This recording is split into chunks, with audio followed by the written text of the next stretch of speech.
და ისიც ძალიან მალევე მოვაგენი ამ ადგილს, რომელიც თუ არ იცი ვერ მოვაგდებ. ალბათ ასე იქნებოდა მაშინ, როცა ამას აშენებდნენ. როგორ გაზაფხულია. კი, დაბინძურებულია ქავრობა, კეიფის მერე. წაღრუტუნება გვიყვარს ხოლმე ჩვენ, რატომღაც, თუმცა ვართ სამეუშო ევროპელები რო ვკითხოთ. მოკლედ, ეს არის დარბაზული შენობა, საკმაოდ დიდი. რომელსაც გარშემო გალავანი ცალკე არ აქვს. მაგრამ რაც არის საჭირო. რადგან თვითონ აქვს სქელი კედლები და მაშინ როცა ამას აშენებდნენ, ზარბაზნები არ არსებობდა. შესატევად ძნელი იქნებოდა სქელი კედლები აქვს.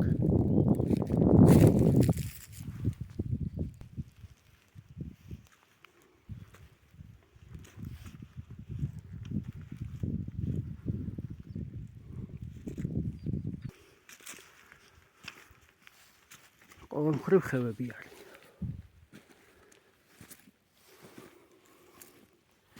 რელიეფი ფორმირებული არის ისე, რომ მაქსიმალურად არის შენობა ჩამალული. მაგრამ შენობიდან ხედვა ექნებოდა იდეალური. წინ, გალდანზე ალბათ. ინგრენდი საფულზე.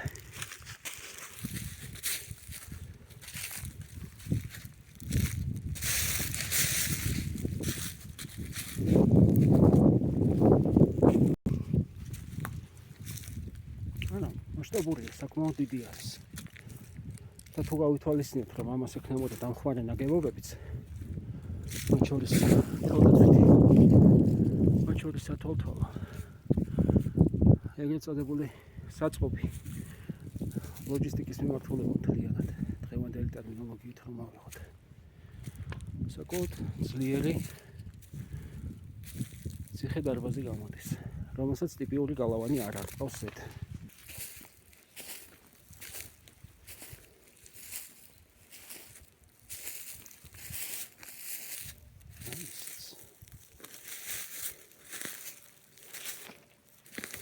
ჩრდილო-დასავლეთის კედელი, რომელიც გადაქცევაზეა და ესეც ალბათ რამოდენიმე ათეულ წელსა ითვლის სრულ დასრულებამდე, ანუ დანგრევამდე. იგივე ნათალი ქვა არის ჩავალი ხო, ნახავ როგორია, იქნება რამე წარწერა აქვს.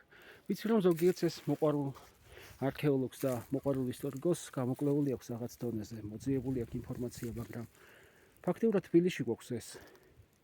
ფაქტიურად თბილისში გვაქვს ეს და ესეთი მიტოვებული. ეს ხო სადღაც შორს არ არის, თქვათ, დედაქალაქიდან 150-200 კილომეტრში, ეს არის აგერ დედაქალაქში, რომელიც მიტოვებული და უკვე ფაქტიურად დაშლილია.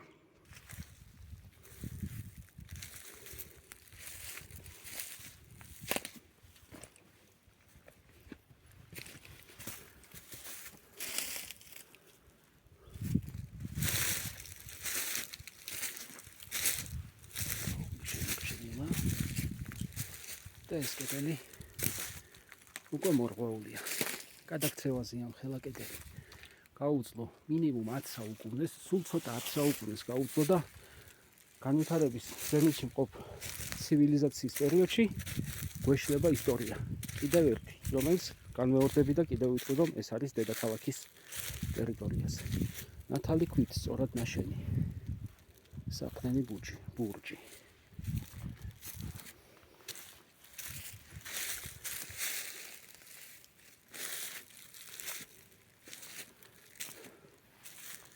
რაც არ უნდა ვიძახოთ პოლიტიკაო, ჩვენი საერთო სიცხულია ეს, რასაც ახლა აქ ხედავთ. მეტი არაფერი. არც კი ვიცით ვის ეკუთვნოდა, რომელ გვარს ეკუთვნოდა მართლა. რა გმირობა აქვს ჩადენილი. იქნება რომელი მტრის წინააღმდეგ შეთქმულება იყო აქ ორგანიზებული. ესეც კი არ ვიცით. არა და როგორი დიდებული კედლები აქვს, ნახეთ. მძიმე ქვებით. ძალიან ბევრი დუღაბით. იმიტომაც არის ესე შემორჩენილი. ნახეთ, თაღი. ეს კი არის მიწით დაბადარავებული, მაგრამ მაინც ისი არის, რომ ცხენიანი კაცი არ შესულიყო. სწორი გათვლა. ვფიქრობ, რომ ეს არაბების შემდეგ პერიოდზე არის. შუა საუკუნეების შემდგომი ხანა.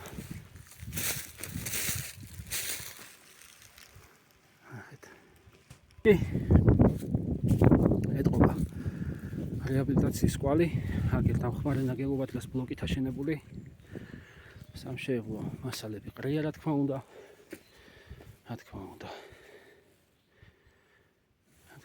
ესეა. ჩვენ სხვანაირად არ ძალგვიცს. ჩვენი კვალი უნდა დავტოვოთ. უბრალოდ ჩვენი წინაპრები ტოვებდნენ დიდებულ კვალს, ჩვენ ტოვებთ ნაგავს. აი ჩვენი კვალი. აი ჩვენი განვითარების პიკი და ზენიტი.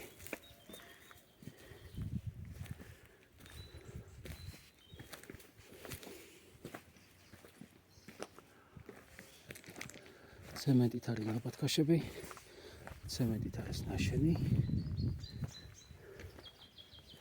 ყველგან ჩანს ხევებში პლასტიკის მილები, რომელთაც წყალი აქვთ გაყვანილი მოსახლეობას, იმიტომ რომ იქ არის წყალსაკრები დარბაზის ქვევით.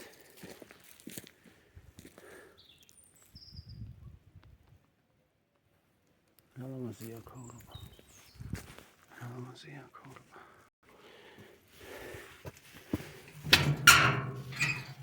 ძალიან ღია.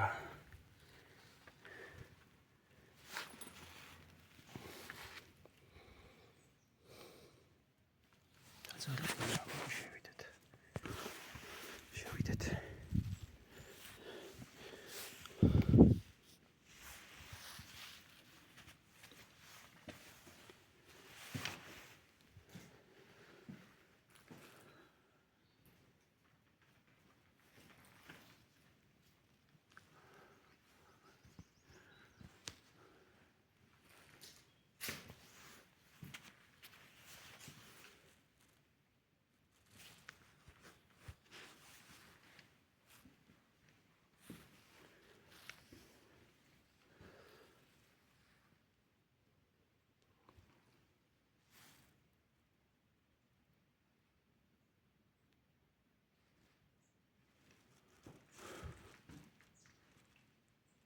რუსული ხატები.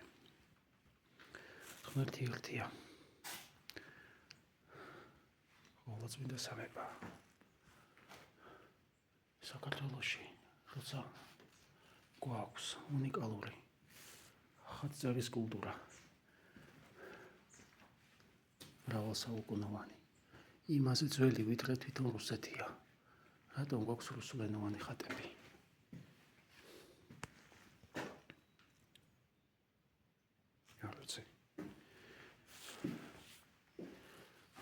არც პერსონალი უნდა გქონდეს. არც არამეული. თუ ჩვენია, ჩვენს ენაზე უნდა იკითხებოდეს.